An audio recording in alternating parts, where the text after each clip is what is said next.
Hi there.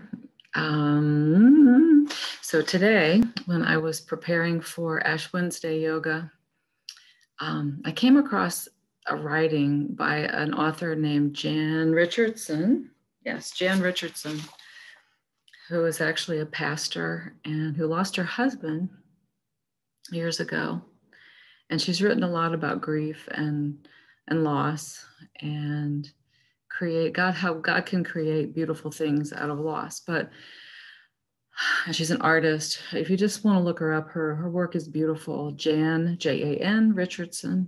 But I came across a writing about Ash Wednesday that I wasn't able to take time to share in yoga today, but I want to share it with you so that you can sit with it and enjoy the thought of it. Okay, maybe just relish it. When we think of Ash Wednesday, we know we get the ashes on our forehead in the shape of a cross. And we think of the scripture that says, dust thou art, and to dust thou shalt return. And it forces us to face our mortality and maybe look back on our life and examine it and see the ways that we need to change, maybe come before the Lord in mourning and grief, or being repentant and wanting to turn a new leaf. To bear with me here. And there's a scripture that I thought of in Psalm 103 that reminds us that God is so merciful and loves us so much. And he remembers how we are made. So that often we think about coming before him where it's almost scary. We don't want to face the things that God might not be so happy with. But I'm going to share this verse with you, and then I'm going to share her writing with you about us being made out of dust. And so this is from Psalm 103. And I hope I'm going to give this sentiment, these feelings that I'm having, I hope I'm going to do justice by them. But it's Psalm 103 and verse 13 and 14. So I'm going to share it with you now. And if you want to take a minute to settle in and notice where you are and what you hear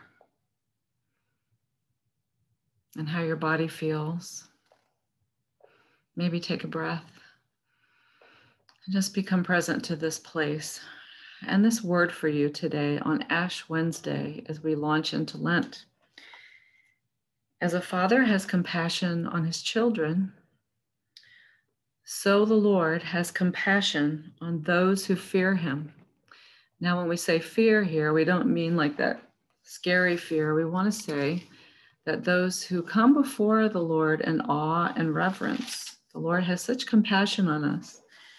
And this next verse really touches my heart. It says, "For he knows how we are formed. He remembers our frame. He remembers that we are dust." We are dust. And we think about being made of dust and how fragile that is, and how God has to breathe his life into the dust to bring us to life and give us health and energy and spirit. And I just want to think about his compassion. And I'll share with you this writing about Ash Wednesday from Jan Richardson. She says, "We are entering the season that begins with a smudge. That smudge is a testimony to what survives. It is a witness to what abides when everything seems lost. It is a sign that what we know and love may for a time be reduced to dust, but it does not disappear.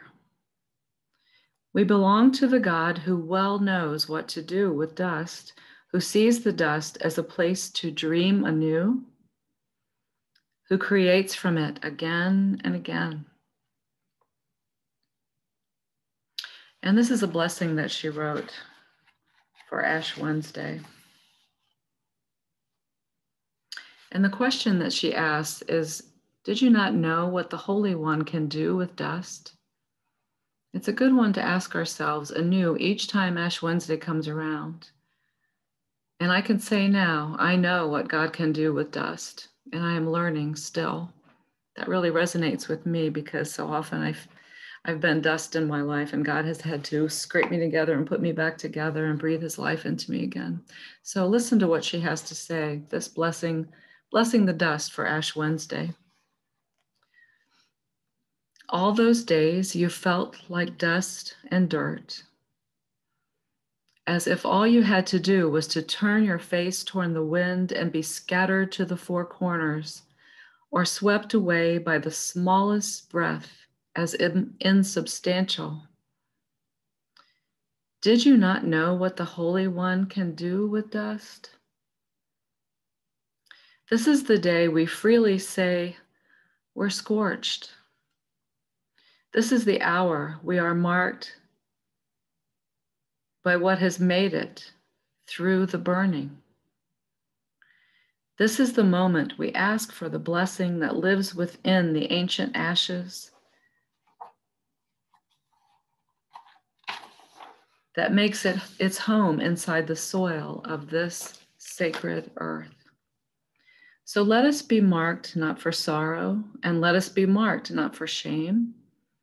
Let us be marked not for false humility or for thinking we are less than we are, but for claiming what God can do within the dust, within the dirt, within the stuff of which the world is made, and the stars that blaze in our bones, and the galaxies that spiral inside the smudge we bear. That's by Jan Richardson from A Circle of Grace, a book of blessings for the seasons. So I want you to know that God can do amazing things with dust, and no matter where you've been or no matter how you feel or what you carry, you are loved, you are seen, you are known, you are held by the creator of the dust and the breath that brings life to you and me in this place every day.